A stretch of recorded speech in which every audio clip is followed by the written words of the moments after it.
ಒಬ್ಬ ವ್ಯಕ್ತಿ ಮನೆಯ ಮುಂದೆ ಕುಳಿತು ಬಿಸ್ಕೆಟ್ ತಿಂತಿದ್ದ.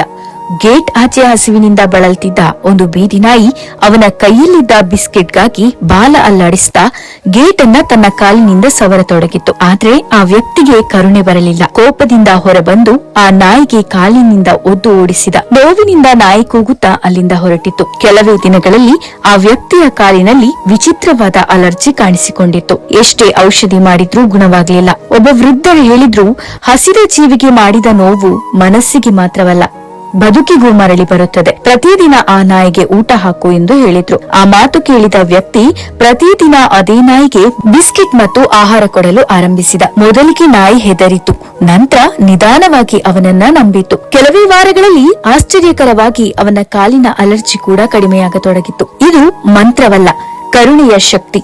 ಹಸಿದ ಜೀವಿಗೆ ತೋರಿಸಿದ ಪ್ರೀತಿ ನಮ್ಮ ಮನಸ್ಸನ್ನು, ಜೀವನವನ್ನು ಬದಲಾಯಿಸುತ್ತದೆ. ಯಾವ ಜೀವಿಗೂ ನೋವು ಕೊಡಬೇಡಿ. ಕರುಣೆ ಯಾವಾಗಲೂ ವ್ಯರ್ಥವಾಗುವುದಿಲ್ಲ.